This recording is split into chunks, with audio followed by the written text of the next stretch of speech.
Selamat datang kembali di Era Entertainment, selamat datang kembali di Joran Fest Playlist. Seperti biasa hari ini kita akan lanjutkan review saham part yang ke-548. Namun sebelumnya bagi teman-teman yang mungkin belum subscribe channel YouTube ini, sekali lagi jangan lupa tekan tombol subscribe, nyalakan lonceng notifikasinya agar teman-teman tidak pernah ketinggalan informasi-informasi terbaru dari channel ini. Di part yang ke-548 kali ini kita akan kembali mereview 6 saham. Ada saham Zing, GMFI, Amar, BBYB, SSP, dan saham Kras. Namun sebelumnya saya mohon maaf teman-teman, dalam seminggu terakhir kita tidak pernah bertemu menyapa dengan review karena kebetulan ada acara keluarga di Medan dan baru balik tadi malam, sehingga hari ini baru bisa review kembali. Dan mungkin minggu depan ada lanjutan ke Manado, ada tugas juga ke Manado, jadi mungkin juga kita akan jeda ya, mungkin akan jeda, tapi mohon pengertiannya. Nanti kita akan terus update lah, semoga teman-teman bisa dapat info. Jadi kalau yang mau mungkin bisa update terus ya, lebih mudah memang lewat Discord ya, teman-teman bisa join di Discord, nanti di sana tanya aja, nanti saya akan sampaikan kalau ada waktu, saya akan kasih chartnya. Tapi kalau lagi free biasanya saya akan review seperti ini. Sebelum kita lanjutkan, kita seperti biasa melihat dulu pergerakan dari indeks harga saham gabungan kita, di mana indeks cukup luar biasa sekali. Pagi dibanting sampai di level 7112, namun closing malah bisa hijau di 7178. Ini luar biasa. Ini kalau kita lihat dari candlenya, ini benar-benar super lower shadow-nya tuh panjang sekali ya. Ini semoga besok masih bisa naik ya, semoga masih bisa melanjutkan hijaunya. Nah, ini tinggal kita lihat hari ini pergerakan total 18,8 triliun. Ini besar sekali dari biasanya yang kita tahu bahwa cuma berapa 10 triliun, 12 triliun. Ini hari ini naik sampai 18,8 triliun dengan 268 saham bergerak naik, 271 saham turun, dan ada 160 saham yang bergerak stagnan. Dari asing kita lihat net foreign buy di seluruh pasar reguler itu 670 miliar ada net foreign buy, tapi kalau secara total di seluruh market itu adalah net foreign sell sebesar 42 miliar. Jadi ada di pasar nego yang kebanyakan juga dijual. Nah, dari net foreign buy ini ya, yang kita bisa perhatikan bahwa ada BBCA, BBNI, BMRI, Astra, BBRI. Jadi cenderung dalam satu bulan terakhir ya, kalau kita tarik ya, memang akumulasi di banking itu cukup banyak. BBCA hampir 5,6 triliun. Itu besar sekali. Telkom di 3,1, BMRI di 2,1, Astra di 1,3, dan BNI di 800 miliar. Jadi dari top 5 itu ada 3 banking yang mendominasi. Jadi kita tidak tahu nih apakah akan ada sesuatu yang mengarah ke sana. Dari yang kita bisa lihat bahwa memang kecenderungan BI sudah menaikkan suku bunga. Ketika suku bunga dinaikkan, cenderung juga bank akan menyesuaikan dan pinjamannya juga akan disesuaikan, sehingga itu bisa meningkatkan pendapatan ya. Jadi kalau di tengah pandemi, di tengah kondisi di mana suku bunga bank begitu rendah tapi bank itu justru terus meningkatkan pendapatan, maka ketika ada kenaikan suku bunga, cenderung dalam periode-periode nanti itu akan bisa memberikan efek pendapatan yang lebih tinggi dari sisi perbankan. Tapi kan memang tidak bisa kita lihat dalam 1-2 hari kan, karena penerapannya baru terjadi sekarang dan efeknya nanti. Nah, efek nanti itulah yang biasanya kalau dalam saham itu tentu kesabaran yang dibutuhkan. Jadi orang beli di saat semua itu belum ada. Jadi kita masih mengawang-awang, kenapa ya banking diakumulasi, kenapa? Tapi mereka mungkin sudah lebih tahu dulu bahwa oh nanti labanya akan naik. Nah, ketika laba akan naik kan retail akan membeli, akan memborong. Nah, ketika retail memborong kan tentu mereka sudah panen karena mereka sudah mengumpulkan, menanam di saat istilahnya market yang sedang tidak bersahabat, atau istilah dalam kehidupan sehari-hari kita ya, ketika orang mencoba menanam di saat cuacanya tidak bersahabat. Jadi dia menunggu, merawat bibitnya, nanti ketika momentum yang tepat dia akan panen buahnya. Dan tentu itu tidak bisa dalam jangka waktu yang pendek. Tapi bagi seorang trader ya tentu dia memanfaatkan fluktuasi harga. Jadi trader itu kan dia memanfaatkan fluktuasi harga, mencari best entry terbaik dan bisa keluar. Tapi kalau kita punya view sebagai investor atau swing, mungkin ya swing invest, itu kita bisa melihat dalam jangka waktu panjang. Misalnya suku bunga sudah mulai naik nih, berarti efeknya kemana? Oh, efeknya mungkin ke sektor perbankan akan bagus nih ke depannya. Oh, sekarang berarti kita harus mulai mengumpulkan. Nanti ketika mereka rilis laporan keuangan kan pasti akan bagus. Makanya itu yang terjadi ketika saham-saham dari sektor komoditas yang mengeluarkan laporan kan pasti bagus semua hasilnya. Tapi kan efek kenaikan itu sudah terjadi lebih dulu. Jadi orang ketika rilis laporan keluar itu justru momentum untuk TP, bukan baru mau beli. Walaupun nih kita bisa memanfaatkan. Tapi salah keluar ya bisa nyangkut. Ya itu mungkin yang bisa disampaikan di kesempatan kali ini. Kita langsung masuk ke saham pertama yang akan kita review adalah saham Zing ya. Ini yang di request oleh Pak ya, ada yang request di di YouTube ya. Zing kita update deh dengan cara terbaru ya. Ini memang cenderung sideways ya. Zing ini tidak kemana-mana, minus 2,53% hari ini di level 77. Kalau misalkan teman-teman perhatikan final score value dia adalah di 50 atau dengan status wait and see ya, dimana Zing kalau kita perhatikan sempat ke 74 tadi namun bisa kembali naik ya. Ini ARB 74 dia bisa naik kembali, namun level amannya adalah di 79 saat ini. Jadi tentu ya lebih baik adalah memanfaatkan atau melihat Zing bisa naik lagi di atas 79 dengan target dekat ke 83. Jadi dia cenderung sideways dengan rentang 79 sampai dengan 83. Jadi kalau yang mau trading di sini ya tentu sangat tidak enak ya. Karena ini tradingnya cuma 1-2 tick naik, turun lagi, 1-2 tick naik, turun lagi. Apa yang mau kita cari di sini? Jadi kalau memang mau view-nya panjang ya boleh mulai bedah nih. Zing ini bisnisnya apa? Jadi yang harus lihat dulu bisnisnya, kemudian kita mulai melihat baru ke dalamnya ya. Oh, manajemennya ini bagus nggak dalam menjalankan bisnisnya? Oh, kemudian hasil dari manajemen menjalankan bisnisnya ini tercermin dalam laporan atau kinerja keuangan. Nah, ini kita mulai lihat yang bisa kita lihat. Oh, kita lihat dari posisi laporan laba rugi. Oh, laporan laba rugi ini akan tercermin di dalam laporan arus kas. Kita lihat cash laporan operasional ya, operational activity-nya apakah betul laba rugi ini didapatkan dari hasil operasional. Jangan sampai justru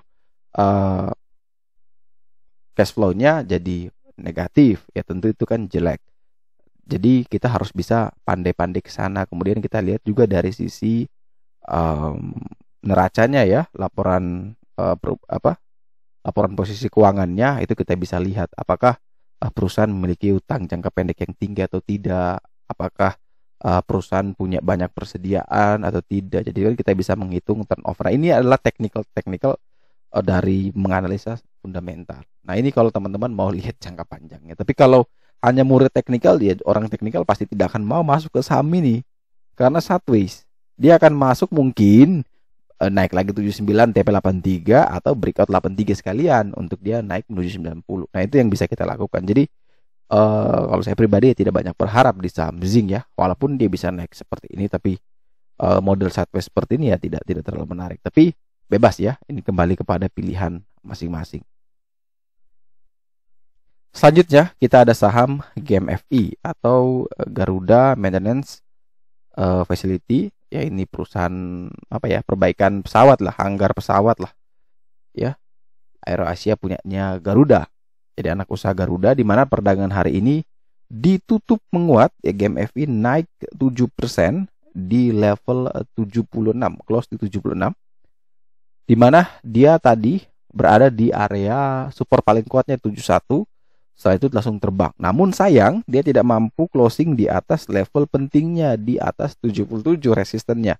Maka dengan demikian teman-teman kalau yang mau beli ya tunggu breakout sekalian di 77, target ke 8486. Jadi selama dia tidak mampu breakout dari 77, wait and see, tunggu lagi di sekitaran 71 sampai dengan 72 ya. Sekali lagi kalau tidak bisa breakout 77, tunggu saja di 71 72. Secara final score value ini sudah bagus ya, titip sandal. Jadi tinggal menunggu konfirmasi aja. Breakout buy, turun ya tunggu di 7172. Asalkan jangan turun lagi di bawah 71. Kalau turun lagi di bawah 71 ya SL terlebih dahulu. Selanjutnya kita ada saham Amar ya, saham Bank Amar. Bank Amar Indonesia Tbk dalam perdagangan hari ini ditutup melemah 3,55% di level 272. Amar jebol dari level super paling kuatnya di 282, dan tentu ini artinya sudah jelek ya, walaupun sebelumnya ada bullish divergence di sana. Namun sudah naik, sekarang dia turun kembali dan turunnya itu ada di bawah SPK, dan tentu ini tidak bagus buat teman-teman. Jadi kalau mau beli, tunggu dia naik lagi ya di atas 282, baru teman-teman buy dengan target ke 324 dan cut loss di bawah 280. Selama dia belum naik di atas 282, lebih bagus teman-teman wait and see untuk saham Amar. Dan bagi teman-teman yang mungkin mau request saham apapun yang biar bisa kita bahas, ya silakan tulis di kolom komentar. Nanti bisa saya bahas ya kalau ada kesempatan dan kalau ada slotnya. Selanjutnya kita bergeser ke bank yang lain, yaitu Bank BBYB ya, atau Bank Neo Commerce BNC. Bank Neo Commerce Tbk dalam perdagangan hari ini tutup menguat tipis 0,41% di level 1255 dengan final score value 70, dengan level resistance paling kuatnya terdekat adalah di 1235 dan closingnya adalah di 1225. Tentu, jika teman-teman yang ingin membeli, maka lebih baik adalah menunggu breakout dari level di 1225. Dia breakout 1235 itu baru beli. Kenapa? Karena menarik nih. Tadi BBYB sempat dibanting, sempat turun, namun tiba-tiba menjalani closing ditarik. Ada shadow di sana. Ini ada shadow panjang dan dia bisa menguat tipis di 1225. Sehingga memungkinkan sekali ya, ada kemungkinan untuk dia bisa breakout. Jadi selama dia belum bisa breakout ya kita skip, kita wait and see, jangan dulu masuk. Tapi ketika dia bisa melewati 1235, silakan buy di sana, cut loss di bawah 1230, target menuju ke 1400. Selanjutnya kita ada saham ISSP, di mana saham milik Spindo ya. Ini naik cukup banyak hari ini. Steel Pipe Industry of Indonesia Tbk ditutup menguat 4,9%, berhasil breakout dari 294, di mana itu merupakan area resisten paling kuatnya dan dia bisa breakout. Tentu ini bagus buat ISSP dan memungkinkan masih bisa terus melanjutkan penguatan. Selama di atas 294, maka teman-teman yang sudah punya barang silakan kawal terus. Dengan target berikutnya kita bisa lihat menggunakan Fibo secara weekly ya, Fibo ISSP secara weekly untuk melihat target berikutnya. Ini kita menggunakan chart dari JCS. Kalau teman-teman yang mau berlangganan ya silakan buka websitenya di joranvest.com, pilih layanan, pilih Joranvest Share System, tinggal scroll ke bawah dan tinggal langsung berlangganan saja. Kalau mau dapat paket full, kalau teman-teman mungkin ikuti Instagram kita, Anda banyak sana rekomendasi-rekomendasi, silakan pilih paket berlangganan ini. Dan ingat, paket berlangganan ini juga sudah termasuk atau sudah bersama layanan ini ya. Jadi kalau langganan ini ya tidak perlu lagi langganan JCS-nya, karena banyak yang kedobelan nih. 2 kali langganan akhirnya harus refund atau harus bulan depan dia tambah. Jadi pilih salah satu. Kalau mau full fitur ya silakan akses yang ini. Kalau mau hanya chartnya doang, chartnya mirip tadi ya pilih yang di layanan. Oke, dari kita lihat Fibo ISSP jelas di sini terdekat dia harus menguji 310. Kalau bisa 310 tembus maka akan mengejar 360. Jadi kalau kita perhatikan ISP cenderung naik ini, setelah itu koreksi dalam. Nah sekarang apakah dia bisa tembus lagi apa tidak? Jadi 294 sebagai acuan, jangan sampai turun. Kalau bisa kuat maka next target terdekat ke 310, next adalah ke 360. Dan saham terakhir yang juga naik ya, sektor perbajaan ya, istilahnya perbajaan hari ini naik cukup banyak ya. Ada Kras, ada GDST, ada ISSP, itu juga terbang hari ini. Kras di 6%-an dalam perdagangan hari ini. Kalau kita perhatikan Kras sudah rally dari beberapa hari lalu, jelas ini naiknya luar biasa, 7,32% di 440. Kalau teman-teman perhatikan ya 3 hari lalu juga rally dan ini sepertinya dia lompat sedikit ya. Ini ketika dia belum mampu breakout resist, tiba-tiba langsung lompat ya, langsung lewat dari 410. Kalau kita perhatikan Krakatau Steel ini openingnya di 414 ya. Jadi 410 ke 414 itu masih ada gap di sana. Jadi ada gap yang ada celah di sini. Jadi teman-teman kalau yang ingin membeli ya tentu harus lebih waspada lagi. kalau memang membeli, memang saran saya ya pribadi, ya tunggu lagi dekat sini dia nguji. Jadi ketika dia bisa naik seperti ini, maka kita bisa menunggu. Nah ini kalau kita sedikit mengajarkan.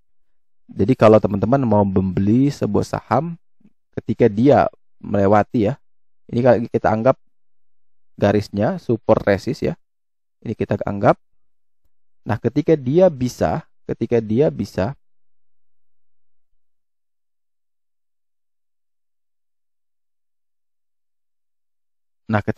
breakout seperti ini kan tadi kasusnya crash, maka kita jangan kejar, kita tunggu dia akan retest ya. Ketika dia turun seperti ini, dia akan menguji kembali ini yang tadinya resistance sekarang menjadi support. Nah ketika dia menguji inilah kita coba entry. Jadi ketika dia rally begini sedang tinggi-tingginya, jangan maksa, tunggu aja dia retest. Kalau dia beneran mau naik, polanya bagus, itu maka dia akan kembali mantul dan dia bisa naik lebih tinggi lagi. Jadi kalau mau beli ya lebih bagus tunggu seperti itu ya, ketimbang teman-teman maksa kejar di sini, tahu-taunya malah dia turun. Nah, itu kan rugi ya. Jadi lebih bagus ketika dia breakout tidak sempat ambil, ya sabar, tunggu dia retest. Begitupun yang terjadi juga di crash. Ini crash kalau dia sudah breakout seperti ini, ya sabar, tunggu aja dia retest di sini 410 baru boleh ambil. Kalau misalkan 410 ternyata gagal ya, kita prepare SL, pasang SL-nya. Jadi di saham tidak ada istilah kita tebak menebak ya. Jadi oh ini kalau turun gimana? Oh ini kalau naik nanti gimana? Ya kita tinggal melakukan yang namanya antisipasi, meminimalisirkan resiko. Oh kalau ternyata dia turun, ya sudah kita harus cut loss. Cut loss jadi berapa? Oh disesuaikan dengan preferensi masing-masing. Urusan naik itu urusan belakangan karena semua pasti ingin naik. Udah itu hal yang semua orang mau. Tapi pertanyaannya adalah kalau dia turun, itu tidak semua orang siap. Nah makanya orang yang siap adalah orang yang mungkin bisa berhasil. Karena dia bisa mengontrol resikonya, tapi dia biarkan profitnya itu terus menerus naik. Jadi jangan gegabah kejarnya, tunggu dia retest di supportnya di 410. Teman-teman boleh coba di sana buy. Kalau ternyata gagal ya prepare SL. Kalau ternyata kuat ya masih memungkinkan crash bisa mencapai 500. Oke, sekian dulu review saham part yang ke-548. Terima kasih bagi teman-teman yang sudah menonton. Sekali lagi jangan lupa like, comment, dan subscribe. Bantu share juga agar semua informasi yang ada dalam video ini dapat berguna, bermanfaat, dan tentunya bisa menjadi panduan trading di keesokan hari ini. Sekali lagi terima kasih banyak. Sampai jumpa dan semoga membantu.